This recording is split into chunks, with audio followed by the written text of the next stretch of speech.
It's time for another episode of Corner of the Galaxy from the Box, the show that gets you behind the scenes of the LA Galaxy and into the minds of soccer reporters and MLS experts. Your hosts for the day are Corner of the Galaxy's Josh Guesman and LA Times soccer reporter Kevin Baxter. Let's start the show. Hello, everybody, and welcome to Corner of the Galaxy from the Box on cornerofthegalaxy.com. I'm your host, Josh Guesman, coming to you on Monday, December 21st, just 4 more days until Christmas, recording on the shortest day of the year, which means we'll probably have the shortest show of the year as well. That actually never happened, so I just won't even say it. We're going to give you a coaching update. We're going to talk a little bit about some of the other coaches that may have just come available and why they're not coming to the LA Galaxy, and if that was a leading statement to start it off, well, so be it.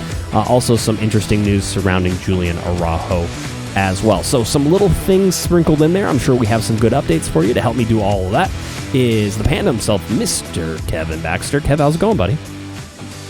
Hey, are you planning any holiday parties? You're having anyone come over for the holidays? Are you going to do everything? No, we shut it all down. There was nothing. I didn't invite you over. You didn't invite me. My family, nope. Everybody's staying apart. The closest we're going to get, Kevin, maybe, is we might go into somebody's backyard on Christmas and open some presents at a respectable distance away from everybody. Well, I mean, the idea that you didn't invite me over, that makes this just like every other Christmas in history. But But yeah, I'm glad you're paying attention to those things. I am my wife, is the esteemed Mrs. Panda, is actually off for Christmas, so we'll be boring each other. But we are going to take a suggestion from some of the televised soccer games. We're gonna pipe in crowd noise into our house to make it feel like there's a party going on. That's very Home Alone of you, right? Whenever Kev goes ahead, yeah. We'll be alone, but we'll be able to hear like the drums and fake crowd noise, people chanting. Okay, that'll make us feel better. That sounds good. I like that. I like that a lot. All right, well, good. Shortest day of the year, as I mentioned, which means it feels like I've been in the dark for years. It feels like I've been in the dark. But anyway, hope everybody's doing well. You have been. Yeah, I know. Tell me about it. I hope everybody's doing well. I know, not so fun outside of the walls of your house or wherever you're barricaded into right now. But we'll try to give you some soccer news and get you pointed towards a hopefully brighter and better 2021. So we'll keep our fingers crossed on that. Yes. Before we get away from that, though, let's have some shout outs. Sarah Hall, longtime Galaxy season ticket holder going back to the Rose Bowl days. She's a frontline worker, and she got her COVID vaccine today, the first dose. So that's great. And you were telling me there's some other people in Galaxy Land that have also gotten the vaccine already. Yeah, I know that there are some others, just some Galaxy fans that I've seen. Sylvia, who is a big Galaxy fan, I'm pretty sure she got hers out there as well. I know there were a couple other guys who got them as well. So I know that and they're frontline healthcare workers, and that's why they're getting them, and that's awesome. And I'm very excited for all of them as it sort of goes around. One of the guys in our office, his fiance got one as well. So we feel it feels like all of a sudden people that you know are actually getting this, and it makes it a little bit more real. And I thought that would take a lot longer to sort of get to that point, but it seems like people are getting vaccinated. I'm excited. Like I said, as soon as they call my name, I'll be ready to go. Rock and roll. I'll take 2. Like whatever I need to do. Just put it in the arm. Let's get this going. I'm hopeful that the sooner that happens, that the sooner we quote unquote get back to normal. How normal that ends up being, of course, will be by shades and degrees. But hey, if I can see some friends, high five some people, maybe give a little hugs every once in a while, I will be a much happier person. I'll tell you right now. Okay, I'm going to wet blanket all of that by saying I just read a story today that Adam Silver, the NBA commissioner, is already thinking about the possibility of the NBA having to go back into quarantine if they run into coronavirus problems at the start of the season. So I say that only not to tout the NBA, but just to maybe have people think a little bit differently about how soon we're going to be back into MLS stadiums. Yes, it's outdoors. It's a totally different environment. But I think there had been some indications from the league that they thought maybe in the spring or even early summer we might be back to normal. That would be awesome, and maybe if that happened, that'd be great, and it's possible, but it just doesn't look likely when you have Adam Silver talking about the NBA season starting on Tuesday and perhaps going back into a quarantine. That's not the kind of news I wanted to hear. Yeah, it is. I mean, I'll take summer hope right now. All right, summer and the hope and the fun and summer what it could be. I will keep that as sort of my bright light at the end of the tunnel. I know everybody talks about we're in the tunnel and it's the dark days, and it is the dark days. But there is a summer and a fall, Kevin, that may eventually get us back to Dignity Health Sports Park and watching the Galaxy in person. And I am very excited for that to be happening, and I hope that everybody gets to join us whenever that happens. So it's going to be interesting to see how MLS takes all of these different variables into account, whether or not we have a season, whether we have a strike. I could see a work stoppage, quite honestly, as well. So there's lots of little things that are going to be happening, and probably rapidly here as we rocket towards the beginning of really the off season, or the preseason, I should say, the beginning of the preseason coming up. I mean, once you hit January 4th. You're in the preseason, and I know it won't start for a little while, and certainly we're going to get heads up on when that actually is, but that is, to me, that's the preseason. Things are going to start happening. Things are going to start being pointed in the right direction in order to get a league started and back on the field, and we'll see if any of that happens, but that seems to me, at least, like when we come back after 2021 starts, things are going to start happening, and we're going to find out whether this league is going to start on time, whether it's going to be delayed, all those things, a lot to sort of break down and try to figure out from a league perspective. So I don't know. I have no predictions.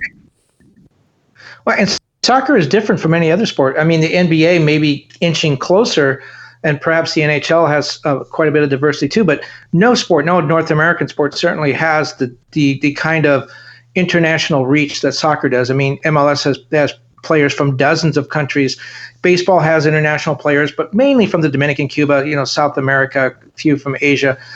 They come to MLS from all over the world, and that makes it difficult. I know it's a global pandemic, but each country has its own rules, and people are coming in from different environments, and it's really hard to manage for that. I just think soccer has a much bigger problem when it comes to managing the coronavirus at the beginning of a season. When people, if you're from Slovenia, you're not going to spend your winter holidays, your off time here. You're going to go back and see some family, and then when you come back, you're going to have to quarantine and do all those things. And that's stuff that I think other sports, for the most part, don't need to worry about, at least to the degree that soccer does. And that complicates things a little bit. Yeah, it certainly does. Let's get to the little bit of the coaching updates that we have.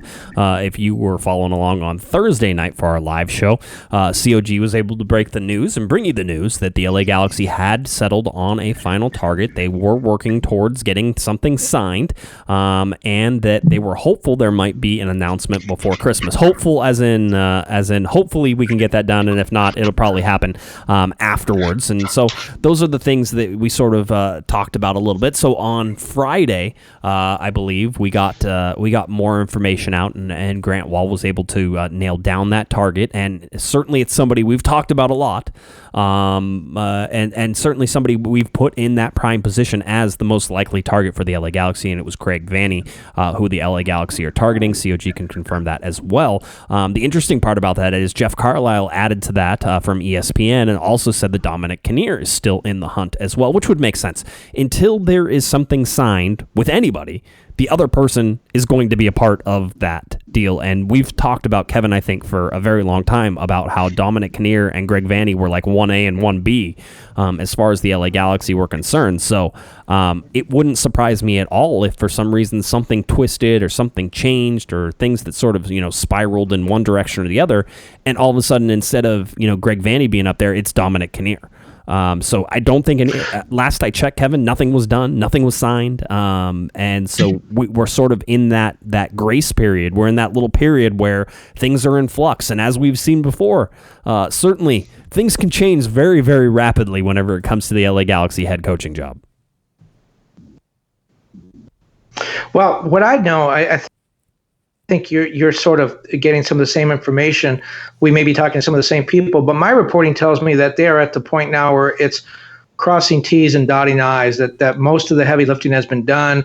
Another problem with MLS contracts, and we've run into this with Jorge Villafana. I looked into his situation with his agent, and the Villafana deal looks really good, like it will go through, but the contracts have to go to MLS for approval on some deals, not all. But in the case of Villafana, that's holding that up, and they don't expect an announcement until after the first of the year, even though everybody knows the deal is done. I think maybe hiring a coach might have to go through MLS at some point too, but everyone feels pretty good about this. They're pretty far down the road. I think Vandy kind of tipped his hand when it was reported in late October that he had a deal and a contract extension with Toronto. It was signed. It was agreed to. It wasn't signed, and Vandy did not sign it at the last minute. When did he not sign it? He did not sign it when Guillermo Barros-Schelotto was fired. It was the same week. That's when Vandy decided he wanted to think about the Toronto deal. I think at that point you knew he was kind of tipping his hand that he wanted to come back to the Galaxy where he started and coach at Dignity Health Sports Park. So this has been something that's been in the works for a little while. What I've also been told is that if it's not done, but say by Wednesday, if it's not ready to announce by Wednesday, they're going to wait at least until after the Christmas holidays, maybe until after New Year. Right. Now, if you remember when Schelotto got hired, it was actually right around Christmas. I think it might have been a day or two after Christmas. The deal was done, and the Galaxy confirmed it to me, but there was not an official announcement until after New Year's Day, and that's partly because the Galaxy don't want to interfere with people's holidays. They got the deal done. Why announce it? They had the deal done. It doesn't do them any good to announce it necessarily if the guy signed. So they waited until after New Year so that they could get some good play in the media and it wouldn't interfere with the holidays. I think that's going to happen again. But I just want to add one more sort of note of caution. When the Galaxy were hiring last time, it was in early December that Porter, who was the favorite then, he actually went to the College Cup in Santa Barbara and was talking to people about how he was already looking at the Galaxy roster. And this was the first week in December of that year. He was already looking at the Galaxy roster and what he wanted to do there and how players are going to fit together. Remember, they had the courtside Laker game with Dan Beckerman and Chris Klein, and Dennis DeClose was there. That was on a Monday, I think. By Wednesday, that deal had blown up. And it was to the point, again, where Calif Porter was already looking at players he wanted to put on the field, what position they were going to be in. Everything seemed to be done, and it blew up. So even though it looks like the Vandy deal is way down the track, until it's signed, until he's at a press conference, welcoming himself to Dignity Health Sports Park, I wouldn't get too overconfident. Also, you mentioned Dominic Kinnear. There's also one other candidate. We know that it's a foreign candidate. By foreign, we don't know whether that means Mexico or Europe, but there is one other candidate from overseas. Yeah, or anywhere else, by the way, just outside of the United States. Could be Canadian. Outside the U.S. Heck, could be another Canadian. That's right. It could be another Canadian. That's right. So, whenever you, it's, again, I think we pointed you in the right direction there. I think we were close on that in terms of where the LA Galaxy have been heading and where they're looking. And so, that's one of those things that you can sit there and sort of say, okay, this has made sense. This continues to make sense. Vanney seems like the number one target. It seems like all of those things are falling into place. And right now, except if there's like a dramatic U-turn, Kevin, like we saw last time the LA Galaxy hired a coach, unless there's that, I think right now you're expecting that Greg Vanney is going to be the LA Galaxy's head coach and come, January 4th, because I'm already starting to write off, listen, Tuesday, so we're recording on Monday night on the 21st. The 22nd is sort of their last chance, I think, to announce it before it gets lost in the holidays. All right. I think Atlanta had their press conference with their coach today. And so you could understand maybe not wanting to step on that. But if you don't get it done tomorrow, Tuesday, and you don't make that announcement then you're probably holding it, because Wednesday starts to float into the holiday, right? A lot of people aren't working on Wednesday. I know I'm not working Thursday and Friday, so we have Thursday, Friday, Saturday, Sunday all off. And then trying to announce it between the holidays, Kevin, is sort of a turn-off time too. A lot of people are not paying attention. So you want eyes on this, and the LA Galaxy want to make this a production. Like they always do, and because big clubs make big productions and make, sort of the big announcements, and so you want to have all that stuff ready for this announcement. And so I feel like if it's not tomorrow on Tuesday, that it's unlikely to be Wednesday. It still could be, but it's certainly not going to be Thursday. It's not going to be Friday, and then you go all the way through the weekend. The chances of it happening between the two holidays to me seem slim. So January 4th and then the 5th in those, the Monday, Tuesday after all that stuff is over, is when I sort of look at that and say, if there's no announcement in the next 2 days, you're probably looking until afterwards. And that also lines up, Kevin, whenever you look at perhaps getting somebody like, Villafania coming in. It also helps the LA Galaxy optics-wise if you announce a head coach before you announce additional signings, right? Because everybody's going to sit there and say, well, you have a head coach. Well, you're going to announce signings. Who's making these signings? How are things going? And as we sort of told you on Thursday, we looked at this and said, hey, there's a good chance that if players are being brought onto the team, that perhaps that's being done with this target and perhaps in consultation with the target of the coaching that is going on as well. So that could be how things fall in place. You'll get a coach announcement, and then you'll start to get some player announcements as well. Well, my feeling is it's not going to be announced before the first of the year, but I think that it will be done. And that's an important point, is there are two parts to this. There is getting the coach signed. That's by far the most important part. Get him to agree to the contract, sign him, make sure he's not going anywhere else, take away the competition, allow other coaching candidates to have some closure, that they know what's going on, so that everybody at least has an idea of where things are going. And then you can start talking to the coach. You can talk to him on Christmas Day if you want. You can talk to him next week about, hey, we're going to sign this guy. We'd like to spend our money this way. You can start planning. The second part, the part that you and I care about most, is the announcement. When do they tell the press? Well, there's no rush to that. They don't have. Once he's signed, they can wait until the first game of the season when we see who walks out and stands in the technical area. Right. I mean, there's no deadline for that. There is a deadline for getting the coach signed, and so I think it will happen in two steps. I think they sign him probably this week. That would be what I would guess. I think I think Vandy wants to get it done before Christmas too. Dennis wants to get it done, so they get it done, and then everyone enjoys the holidays, and then they make a big announcement after the first of the year. That's kind of how I see it going. Yeah, it's. I feel like that all lines up. So we'll see. We'll see how it all plays out. But that's where your coaching update is right now. I think a lot of the craziness that has sort of gone around will die off and be a little bit quieter right now. And again, it could be an announcement this week. I just don't see it. I think the announcement comes second. So all those things are lined up. Now there is an interesting twist to all of this, and certainly for listen. I'm going to start this off by saying there is no valid connection to the person I'm about to talk about in the LA Galaxy. It is just people clamoring, I would imagine, for anarchy and craziness by mentioning this, but I at least want to mention it so that way I can knock it down and tell everybody that they're crazy. Miguel Herrera, the head coach at Club America, after being ejected from his CCL Not happening. Yeah, I was going to say, after being ejected from his CCL match with LAFC, it was Club America versus LAFC, and then relaying all of his instructions to his team via walkie-talkie, he's been suspended even more games by CONCACAF. That is the person that several people have now said the LA Galaxy should go after. And I sit there and I shake my head. I mean, this is a guy who punched a reporter. And by the way, if that was the reason that you wanted him to come here and you wanted him to punch some reporters, we can offer Kevin up for that regardless. I mean, Greg Vanney can punch Kevin. I have no problems with that. I don't know if Kevin has any problems with that. But no, I've been punched by words.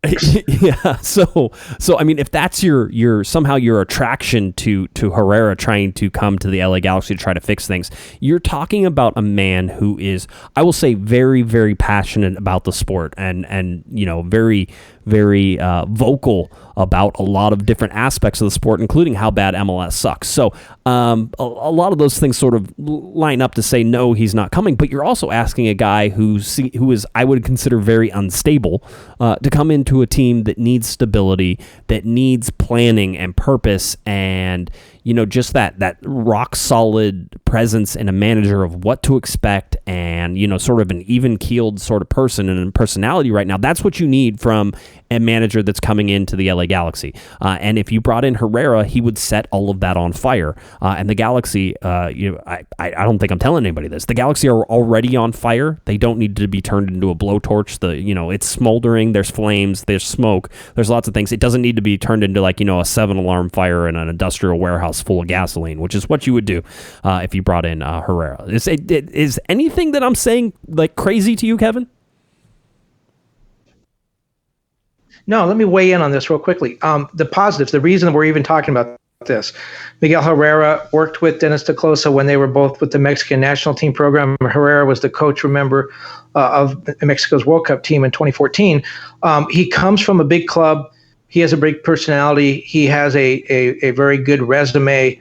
All those are things that the Galaxy likes. The big personality, the resume. He again has a working relationship with DeClosa. Here's why it's not happening. I think one thing Dennis learned from the Schelotto experiment or disaster is that you need to have an affinity and you need to have experience with MLS. It's a very different league than you can have all the experience you want in Europe or in Mexico, but MLS, it's a continent-sized country. Teams are spread all over the place. The travel is really bad. And if you don't know about that, and yes, Schelotto played here, but he played here 12 years ago. The league has changed drastically and expanded much since then. So Herrera doesn't have that experience with MLS. He doesn't like MLS. He's talked down MLS. I remember when he was coach of the World Cup team in 2014, he told his Mexican team players, do not go to MLS. You need to go play in the good league. Go to Europe. Play in Portugal. Play somewhere else. Don't go to MLS. And he's continued. Even on the eve of the game with LAFC, he was trash-talking MLS. I don't see how he can then show up coaching in MLS. So I just think that there's a lot of things against them. And again, I would go to what seems to be going on with Greg Vanney.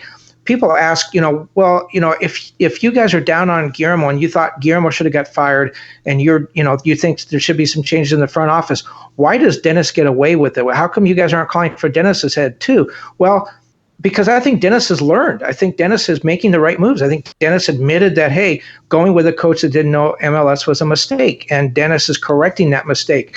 And I think going with Miguel Herrera would be a step back. Another thing with Herrera, his English is not very good. I've heard from people in the locker room, the Galaxy locker room, that the fact that Guillermo could not communicate in English was a big factor in the team's struggles last year. Yeah, there were a lot of negatives. I think the biggest negative that really we've seen, Kevin, whenever we look at Schelotto, it was, just tactical indifference, I will say, more than anything. And so, I think the idea there is to understand that in Major League Soccer, you have to have a coach that does the best to get, or does his best to get the best out of the players that he has at his disposal. They're not all going to be Zlatan. They're not all going to be Christian Pavone. And so you have to coach up and you have to work on the guys who are around your big name players. And I don't get the sense that Guillermo Schelotto did that.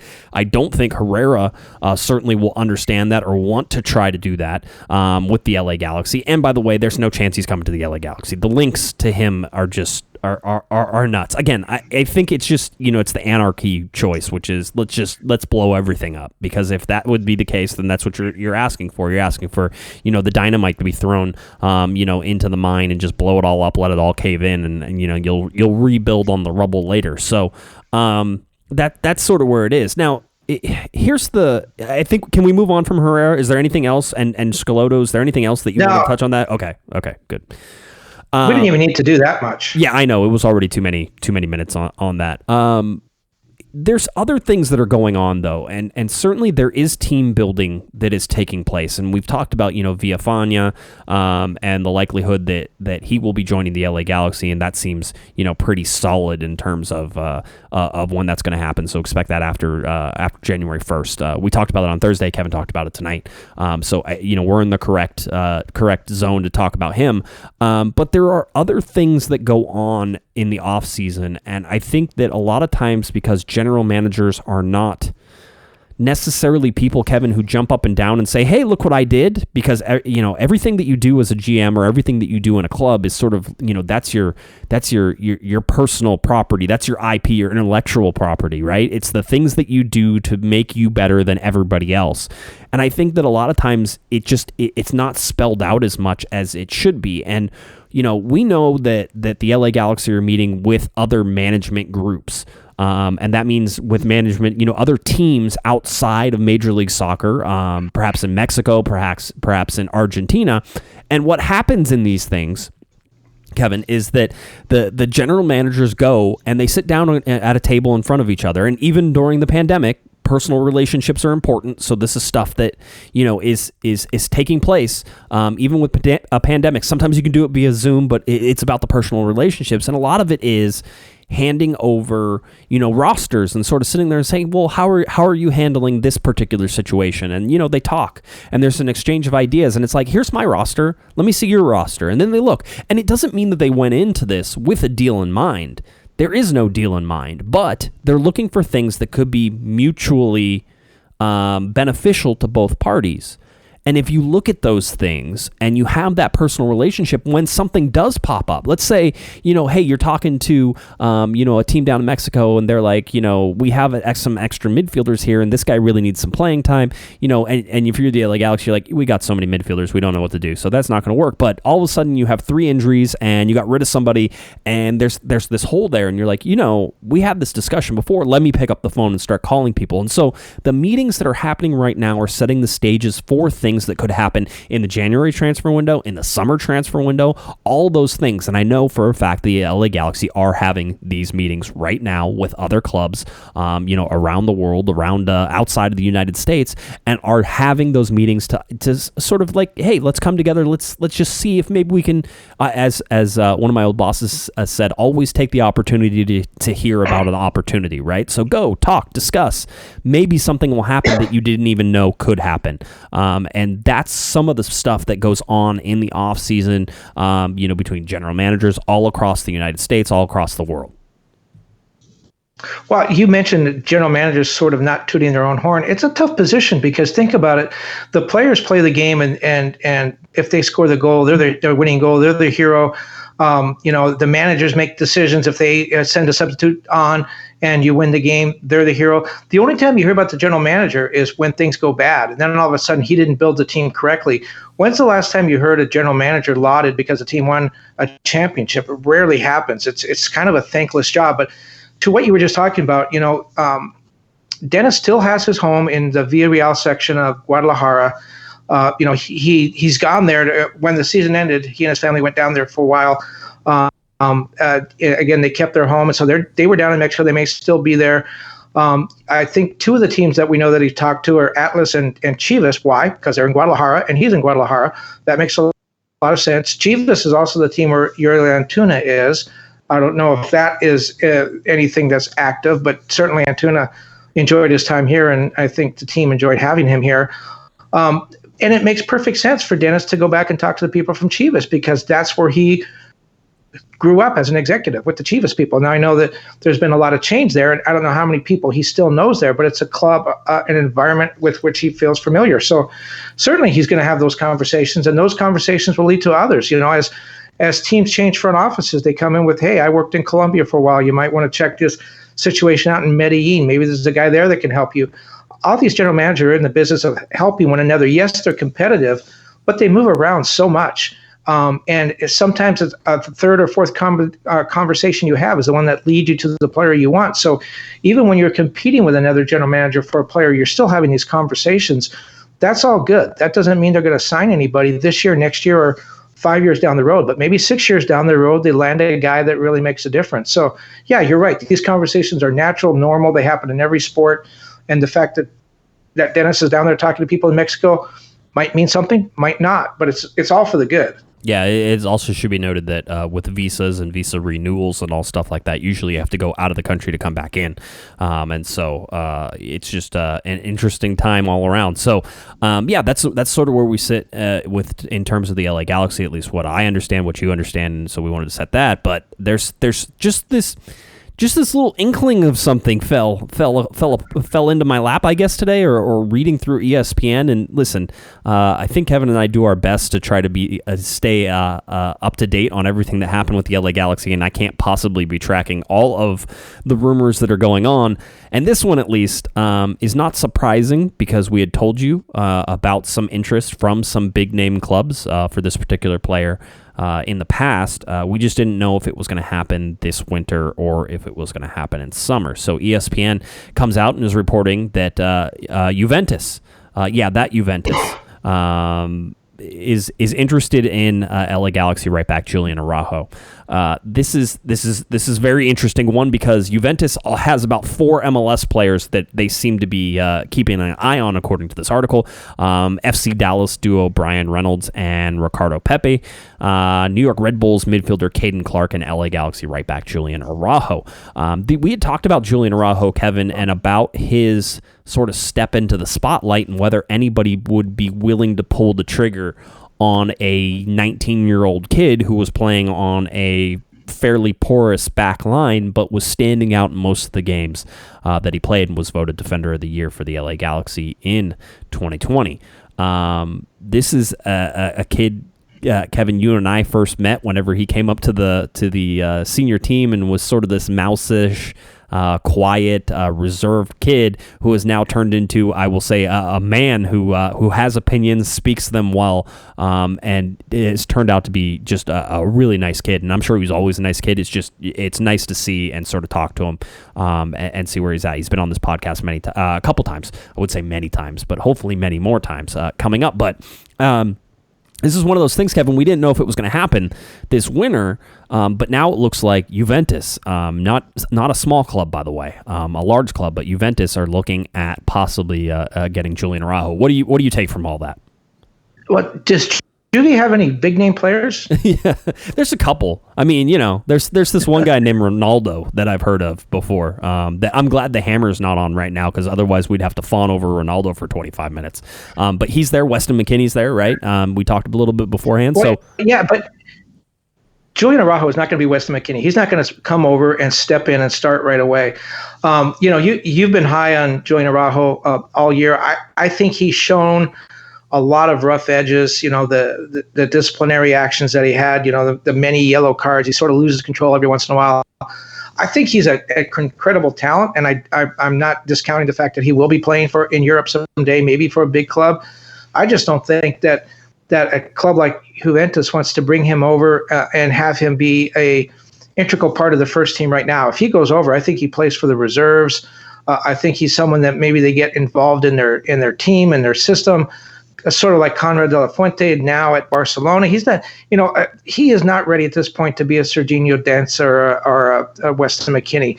I would have thought that a club like that would have waited 1 or 2 more years and let him develop more with the Galaxy, where he's around family and has a support system. And but maybe they're getting the sense that other clubs are interested in him as well, and they want to strike while they can before the competition gets too big. Again, I think he's going to wind up in Europe. I just think now is too early, and if he goes, I think it's more of a development thing, a thing that the club is going to take 2 and 3 years maybe to get him up to speed where he's a first team player.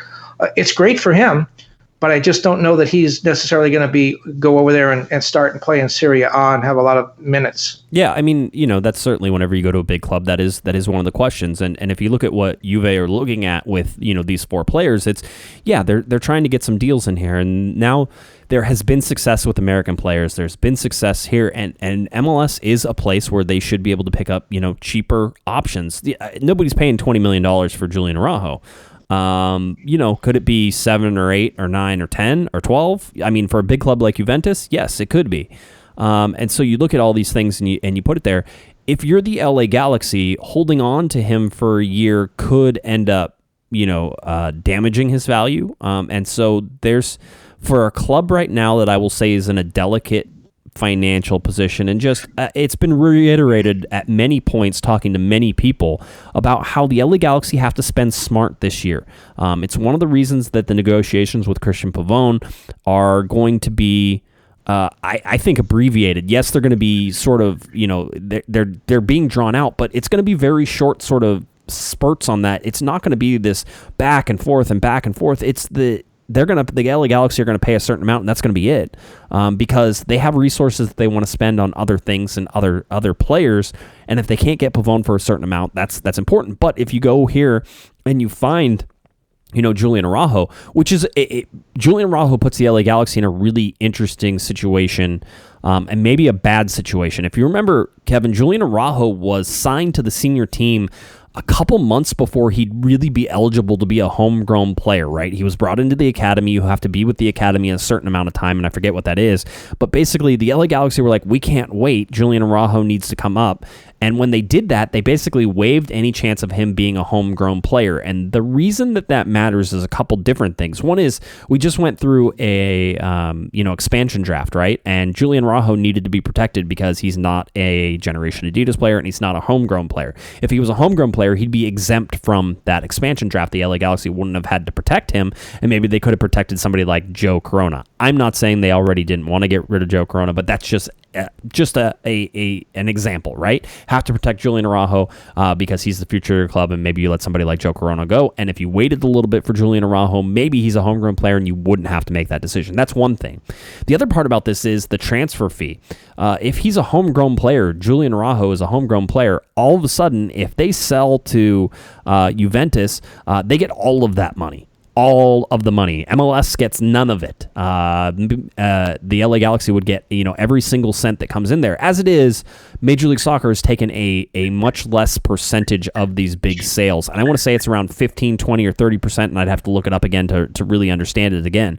But it's a lot less. It's a lot less than it was, where maybe at one point it was like a 40 or 50% in that range. So they've scaled way back. But the bottom line is that's money that's going to go to Major League Soccer that if you had been able to wait a couple of months could have gone into the pockets of the LA Galaxy, and that's money that you could spend on the team in certain ways. You're only allowed to take, I think, $1 million of it and turn it into general allocation money.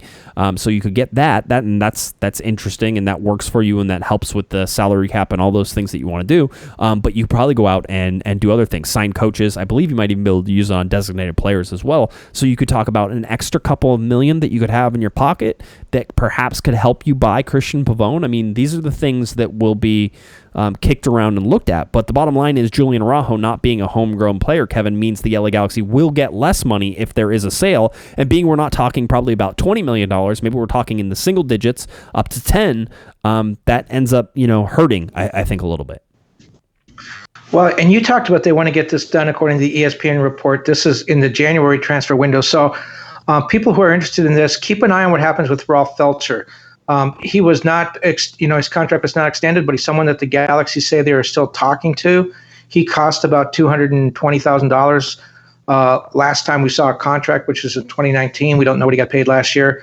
I think the Galaxy was ready to part ways with him, but if it looks like Julian Araujo could be leaving at any minute, I don't think they want to go to training camp without some sort of veteran right back presence. So watch what happens with Rolf Feltscher. There's another thing. You said something very interesting, which doesn't happen all that often, so I wanted to comment on it. You talked about how Weston McKennie and all these other players, American players in Europe, remember they just had a U.S. national team training camp and played 2 friendlies. With the exception of Sebastian Lletget, everybody else was from Europe. So there are a lot of players playing in top teams in Europe. We mentioned Weston McKennie. Everyone knows Christian Pulisic, and the list goes on and on. Gio Reyna, Tyler Adams. There's a lot of players there. That's why people are looking at and big teams are looking at players like Julian Araujo. It's like, hey, we tried an MLS guy here in Italy, and it worked. These were great players. They're coachable. They're athletic. They do really well. That has the success of those young players. And remember, we're talking about Weston McKennie, with U.S. Soccer's Player of the Year at 22. Julian Araujo's 19. That's teams are starting to look at those young American players and thinking they can play. We haven't seen that before. Yes, there have been Americans that have played, but not in these great numbers in these young ages. And now big clubs looking at them. They're not having to go and play in the championship or the second division in Germany. These are big clubs with long histories that are now looking at young U.S. players and trying to sign them. That's new, it's novel, and it's great, and I hope it continues. Yeah, it's an interesting time right now. So, I mean, the floodgates, I think, are opened up on MLS. I think the floodgates are open on American players. I think that there's value that other, you remember how we always talked about, Kevin, as, you got to go to the South America and get the value because the young South Americans you can get for cheaper and they're just as good and blah, blah, blah. I mean, that's what people in Europe right now are saying about MLS and some of these American players. It's not full on, hey, you got to buy everybody up, but I think that the flow between players, the flow between different teams and Major League Soccer are going to start opening up a little bit, and now it's a matter of whether or not you can get people work permits and all sorts of fun stuff that comes with. And Julian Araujo's inclusion in the U.S. men's national team certainly is part of that, and so we'll see how that all plays out. There's always issues in terms of how players go and when they can go, but Julian Araujo could be, and I've been saying it for a while, so I feel a little vindicated. I know Kevin's going to hate on it until it happens, but I really think that Julian Araujo could go this winter. I had heard that perhaps the summer would be a better time, and maybe that's still the case, but we'll see what happens with Julian Araujo there. All right. Anything else on Julian Araujo or anything other LA Galaxy related that you wanted to touch upon?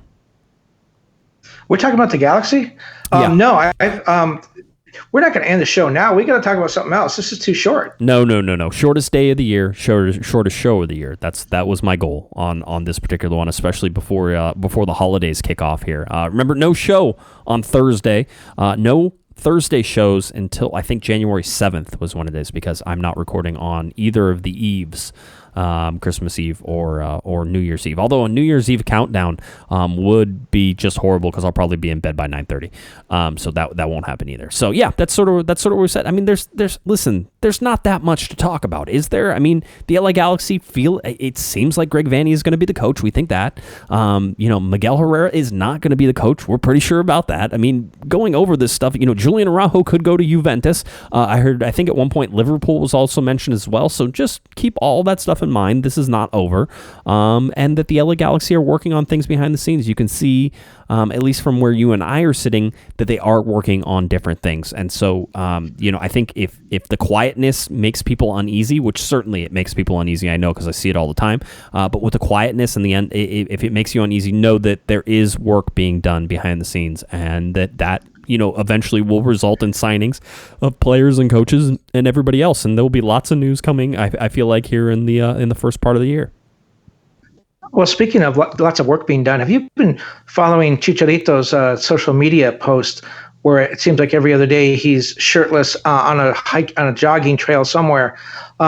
How much of this are you buying? Does he just walk up there and take a picture and try to get everyone to think he's working out? Is he newly dedicated? Is this all just a PR campaign? Where are you on Chicharito right now? It's a PR campaign. Yeah, absolutely. I don't know that means Okay. that. I don't know that means that it's fake, right? But it's a PR campaign. Absolutely, 100%. That is why he's doing it, and he knows he has an image to repair, not just here in the United States, but everywhere around the world, and all of his followers and all the people. I mean, he has to repair that image. So it's a PR campaign. It just doesn't mean that it's not real. And I would never take that away from somebody who at least looks like Kevin. They are working very hard. And if that's the case, then that's the case. And that's his brand that he's trying to repair. I mean, that doesn't bother me. I'm glad. I want everybody to work hard. I think that the LA Galaxy have been working extremely hard, for the last couple of years, and had crappy results for it. So maybe somebody can work hard and really turn some things around. We saw it with a little bit with Efrain Alvarez, where he worked hard in the offseason, the diet and some things. And I think you can say there were some mild improvements on the field there. And so if he continues that, maybe he can take it the next step forward. Maybe the guy we're talking about in 2021 isn't Julian Araujo. Maybe it's Efrain Alvarez this time, that he finally realizes all of the plaudits and everything that has been put on his plate, and that he is the next guy that's going to be the big deal. Having said that, for Chicharito, if he doesn't do this and he comes out, I mean, with 1 year, supposedly, we'll see, with 1 year left on his contract after the 2021 season, it could get real ugly if Chicharito scores, I think somebody said, is he going to double his goal output from 2020? And I'm like, that would still not be good enough. Just everybody. Yeah, that would be like 4. Yeah, it's not enough. Not from a guy that's that when you speak of Efrain Alvarez, I thought it was really interesting.